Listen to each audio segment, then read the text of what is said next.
আপনারা শুনছেন Sunday thriller stories.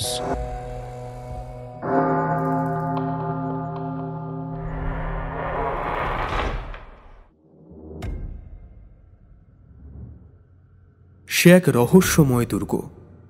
সেই দুর্গ যে শহরে অবস্থিত, সেই শহরে সূর্য ডোবার পর থেকেই সূর্য ওঠার আগে পর্যন্ত জনসাধারণের ঢোকা কঠোরভাবে নিষিদ্ধ। কিন্তু এই নিষিদ্ধ হওয়ার কারণ কি? আমরা জানি অন্ধকারেই অশুভ শক্তির আনাগোনা বেড়ে যায়। তবে কি অন্ধকার হয়ে গেলে এই শহরে অবস্থিত দুর্গে তাদের আনাগোনা শুরু হয়, আর সেটার রেশই কি ছড়িয়ে পড়ে শহরের চারিদিকে? ভানগড় এক রহস্যময় শহর, আর এই ভানগড়েই আছে ভানগড় দুর্গ। যে দুর্গটি ঘিরে রয়েছে বহু ভৌতিক রহস্য।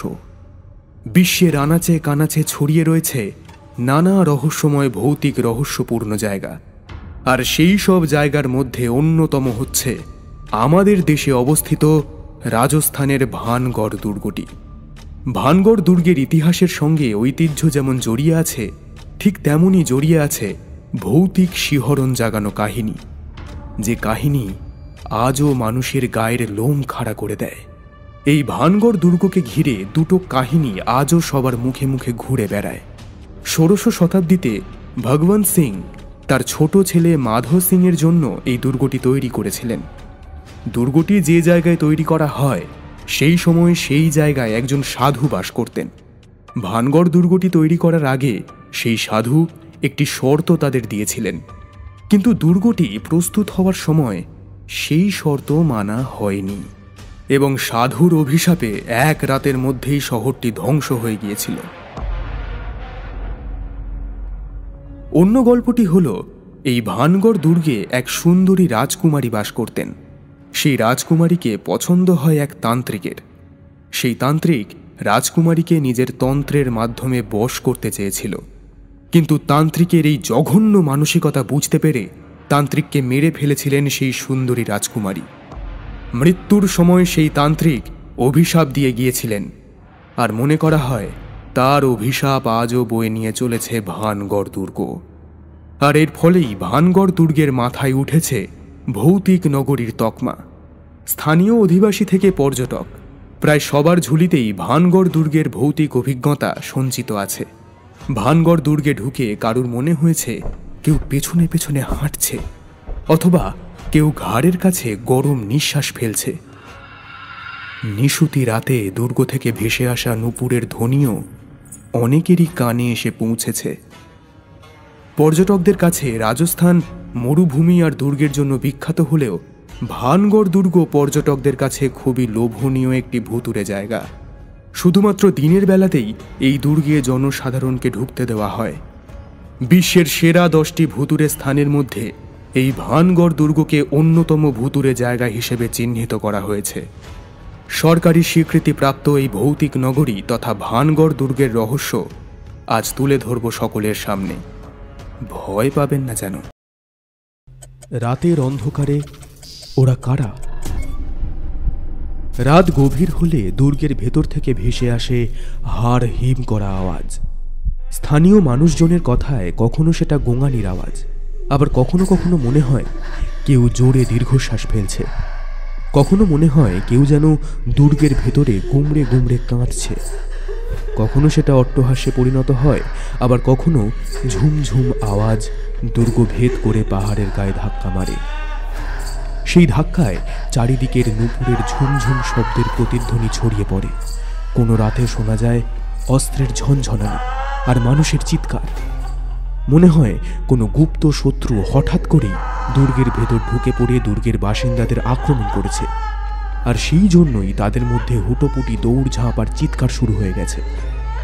মাঝে মাঝে বাতাসে ভেসে আসে পোড়া বারুদের গন্ধ।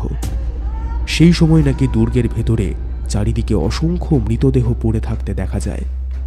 মনে হয় কিছুক্ষণ আগেই যুদ্ধ হয়েছে, আর সেই যুদ্ধেই প্রাণ গিয়েছে তাদের। তারা যেন সব সদ্য মৃত। আসলে অন্ধকার গাঢ় হলেই ভানগড় দুর্গ নাকি হয়ে ওঠে রাতের বিভীষিকা। স্থানীয় মানুষের বিশ্বাস, যারা রাত্রিবেলা ভানগড় দুর্গে একবার ঢোকে তারা নাকি আর কোনো দিন ফিরে আসে না। তবে তাদের মৃতদেহ যেমন পাওয়া যায় না, ঠিক তেমনই আবার তাদের কোনো দিন জীবিত অবস্থাতেও দেখতে পাওয়া যায় না। তারা যেন হাওয়াতে মিলিয়ে যায়।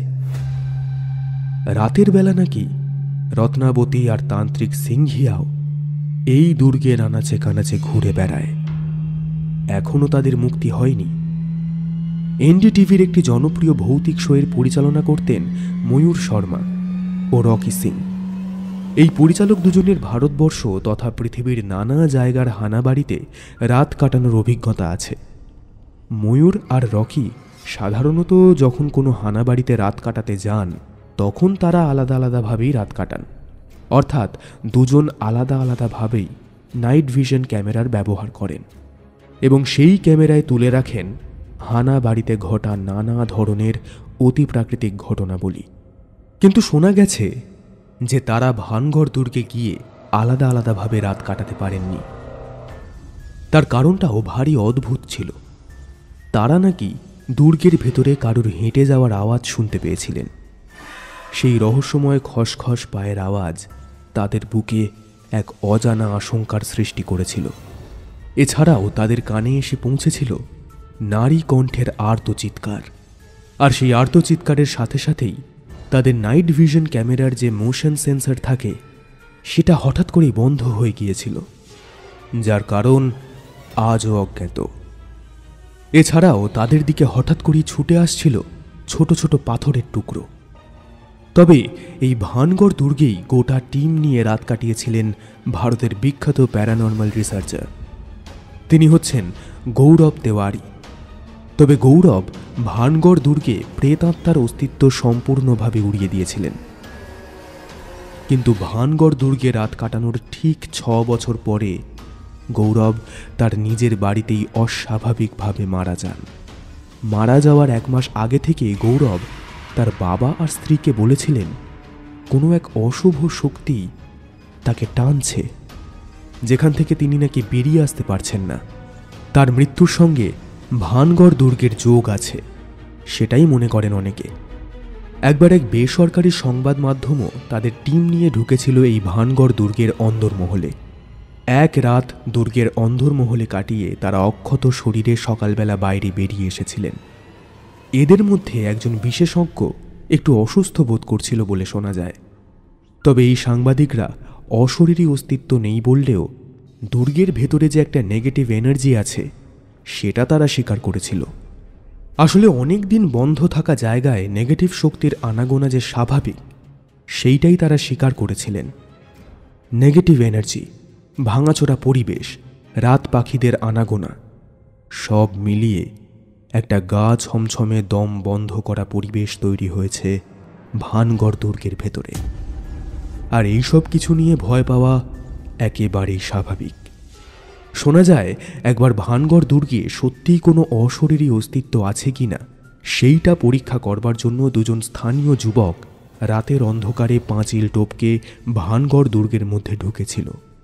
কিন্তু তারা নাকি ফিরে আসেনি। তারা মারা গেছে নাকি এটা আর কোনোদিন প্রমাণ করা যায়নি। হঠাৎ করেই যেন হাওয়াতে মিলিয়ে গেছে ওই 2 যুবক। আরও একটি ভয়ঙ্কর ঘটনা ঘটেছিল সেই দুর্গের মধ্যে। আরও একটি সাহসী দল সন্ধ্যের পর দুর্গের ভেতর ঢুকেছিল অশরীরী কান্না নিজের কানে শোনার জন্য। তারা দেখতে চেয়েছিল বারুদের গন্ধের পর পড়ে থাকা অসংখ্য লাশের স্তূপ। খুবই সাহসী পদক্ষেপ ছিল এদের। তবে এদের মধ্যে একজন দুর্গের ভেতর সারা রাত থাকার ইচ্ছা প্রকাশ করে। বারবার নিষেধ করা সত্ত্বেও সেই নিষেধ উপেক্ষা করেছিল ছেলেটি। অনিচ্ছা সত্ত্বেও ছেলেটিকে দুর্গের মধ্যে রেখেই তার বন্ধুরা বাইরে বেরিয়ে আসে।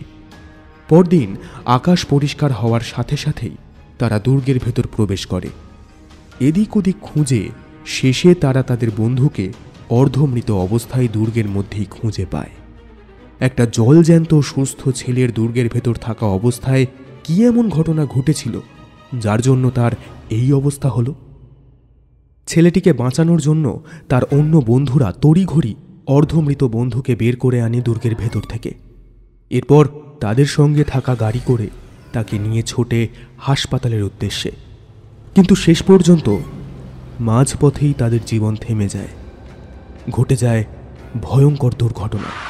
সেই ভয়ঙ্কর দুর্ঘটনার কবলে পড়ে তাদের গাড়িটি দুমড়ে মুচড়ে যায়, আর সাথে সাথেই শেষ হয়ে যায় সেই অর্ধমৃত ছেলেটি সহ তার বন্ধুরা।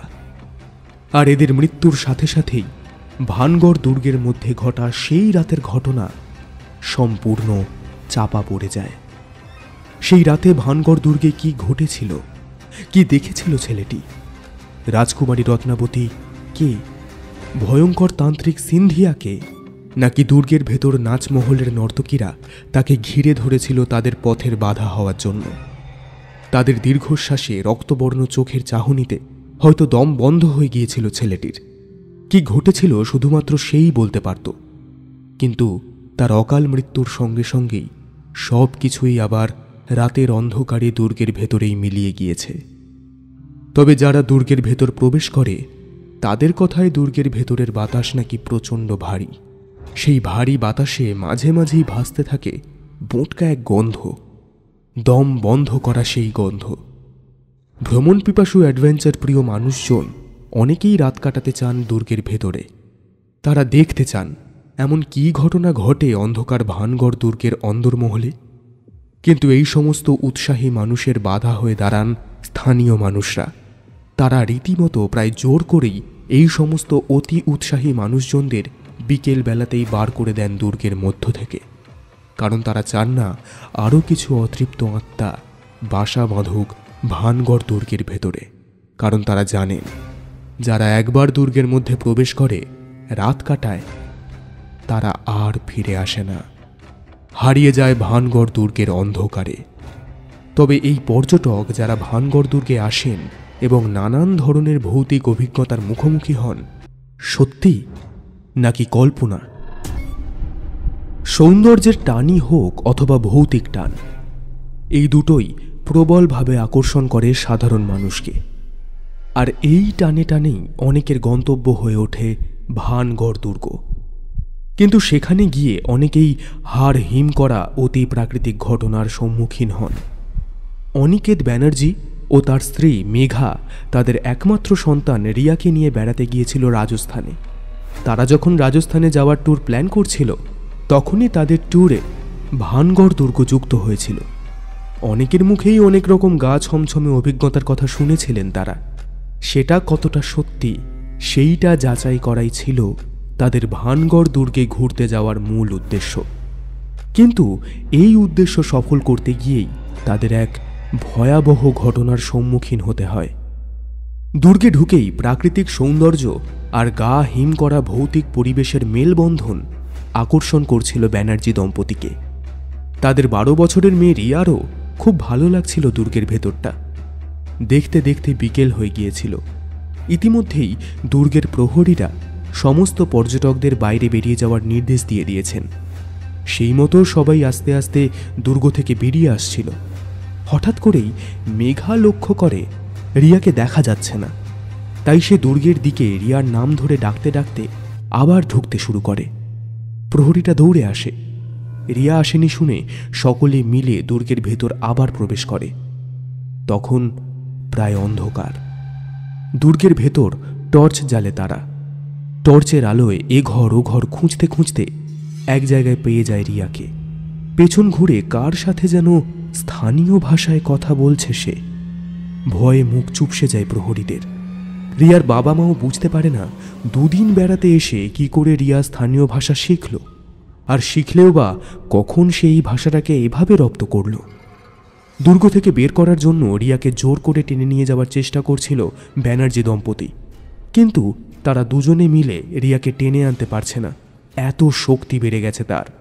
যাই হোক, অনেক কষ্টে রিয়াকে প্রহরীদের সাহায্যে দুর্গ থেকে বের করে হোটেলে নিয়ে যায় তার বাবা মা। হোটেলে পৌঁছেও কিছুতেই রিয়াকে শান্ত করতে পারছিল না তার বাবা অনিকেত ও মা মেঘা। চোখ দুটো লাল টকটকে হয়ে গিয়েছিল তার, আর মুখ থেকে ভয়ঙ্কর সব আওয়াজ বের করছিল সে। শেষ অবধি উপায় না দেখে হোটেলের 2 জন কর্মচারীকে ডাকেন ব্যানার্জি বাবু। এই 2 জন কর্মী আসার পর তারা দুজন আর রিয়ার মা মেঘা এই তিনজনে মিলে 2 হাত শক্ত করে চেপে ধরে রিয়ার। আর ব্যানার্জিবাবু তার পৈতেটা বের করে সেটা রিয়ার মাথার উপর ধরে গায়ত্রী মন্ত্র জপ করতে শুরু করেন। অনেকক্ষণ পর আস্তে আস্তে শান্ত হয় রিয়া। এরপরই তার ধুম জ্বর আসে। লোকাল ডাক্তারকে খবর দেওয়া হয়। তিনি এসে বেশ কিছু ওষুধ দিয়ে দেন রিয়াকে। ভোরের দিকে অনেকটা জ্বর নেমে যায় রিয়ার এবং আস্তে আস্তে সুস্থ হয়ে ওঠে সে। কিন্তু সুস্থ হয়ে ওঠার পরে রিয়া বলতে পারেনি সেদিন দুর্গে সে কার সাথে কথা বলছিল অথবা কি হয়েছিল। কারণ দুর্গে ঘুরতে ঘুরতেই হঠাৎই সে একজন মাথায় ঘোমটা দেওয়া রাজস্থানী মেয়েকে দেখেছিল। সেই মেয়েটিকে দেখার পরেই আর কি ঘটেছিল সেটা তার মনে নেই। আর জ্ঞান ফেরার পর সে নিজেকে হোটেলে বাবা মায়ের সঙ্গেই দেখেছে। ভানগড় দুর্গে ঢুকলে হঠাৎ করেই অনেক পর্যটক ফিসফিস করে কথা বলার আওয়াজ পান। আর এরকম একটা ঘটনার সামনাসামনি হয়েছিল ইতিহাসের ছাত্রী তপতি। তপতি যখন ভানগড় দুর্গের মধ্যে ঢুকেছিল তখন প্রথম দিকে সবাই একসাথে ঘোরাঘুরি করছিল। যেহেতু তপতি ইতিহাসের ছাত্রী সেহেতু সে মন দিয়ে দুর্গটার কারুকার্য দেখছিল। হঠাৎ করেই ও আবিষ্কার করেছিল যে ওর চারপাশে আর কেউ নেই, কিন্তু কানের কাছে একটা ফিসফিসানি আওয়াজ হচ্ছে। কেউ যেন কিছু একটা বলতে চাইছে তাকে। ভয় পেয়ে সামনের দিকে এগিয়ে যেতে গিয়ে তপতির মনে হয়েছিল তাকে কেউ যেন পেছন থেকে টেনে ধরেছে। মারাত্মক ভয় পেয়েছিল ও সেদিন। একটু ধাতস্থ হওয়ার পর ভগবানের নাম নিয়ে ছুটতে ছুটতে ওর সঙ্গীদের কাছে পৌঁছেছিল তপতি। এই ভানগড় দুর্গে নাকি অনেকে অনেক অবয়ব দেখতে পায়। কেউ কেউ আবার জলজ্যান্ত রাজস্থানী পাগড়ি পরা কাউকে দেখে। আর মানসবাবুর অভিজ্ঞতাটা সেই রকমই ছিল। একবার মানসবাবু তার মেয়ে বউকে নিয়ে গিয়েছিলেন ভানগড় দুর্গ দেখতে। মানসবাবুর বউয়ের বাতের ব্যথায় সিঁড়ি দিয়ে দুর্গের উপরে উঠতে পারেননি, কিন্তু তিনি দুর্গের নিচেই বসেছিলেন। মেয়ে বায়না ধরেছিল সবার সাথে ওপরে ওঠার, আর সেই কারণেই মানসবাবু ওনার মেয়েকে নিয়ে ভানগড় দুর্গের ওপরে ওঠার সিঁড়ি ভাঙতে শুরু করেন। মেয়ের বয়স কম হওয়ায় সে তরতর করে সিঁড়ি ভেঙে ওপরে উঠতে থাকে। মানসবাবুর সিঁড়ি ভাঙতে ভাঙতে হাঁফ লেগে যায়। একটু বিশ্রাম নেওয়ার জন্য তিনি দাঁড়িয়ে পড়েন। একটু বিশ্রাম নেওয়ার পর তিনি একাই খাড়া সিঁড়ি বেয়ে উঠতে উঠতে হঠাৎ করেই টাল সামলাতে পারেন না। হোঁচট খেয়ে প্রায় পড়ে যাবেন এমত অবস্থায় একজন রাজস্থানী পাগড়ি পরা বয়স্ক লোক তার হাত চেপে ধরে। তিনি ওপর থেকে নিচে পড়তে পড়তে বেঁচে যান। তারপর লোকটি মানসবাবুর দিকে তাকিয়ে মৃদু হেসে নেমে চলে যায়। ওপরে উঠে মানসবাবু মেয়েকে যখন লোকটার কথা বলে তখন তার মেয়ে বলে ওই রকম দেখতে বা ওই রকম রাজস্থানী পাগড়ি পরা কেউই ওপরে ছিল না, তো নিচে নামবেন কোথা থেকে? আসলে মানসবাবুর মাথায় ভানগড়ের অতি প্রাকৃতিক ঘটনাগুলো ঘুরপাক খাচ্ছিল, আর সেই কারণেই তিনি এমন একজনকে দেখেছিলেন। সেটা নাকি একদমই একটা চোখের ভুল ছাড়া আর কিছুই নয়। মেয়ের কথা খানিকটা মেনে নিতে বাধ্য হন মানসবাবু। এরপর মন দিয়ে দুর্গের ওপরে পরিদর্শন করে তারা নিচে নেমে আসেন। নিচে নামার সময় আবারও মানসবাবুর চোখে পড়ে সেই পাগড়ি পরা লোকটা ওপরের দিকে উঠছে। তিনি তৎক্ষণাৎ তার মেয়েকে ডেকে সেটা দেখাতে যান, কিন্তু মেয়ে পাগড়ি পরা কাউকে দেখতে পায়নি। মানসবাবু আজ অবধি এই ঘটনার কোনো ব্যাখ্যা করতে পারেননি। আজও তার মনের কোণে রয়ে গিয়েছে ওই পাগড়ি পরা লোকটার হাসি হাসি মুখ। তবে সত্যিই কি এটা কোনো অতি প্রাকৃতিক ঘটনা ছিল? জানেন না তিনি।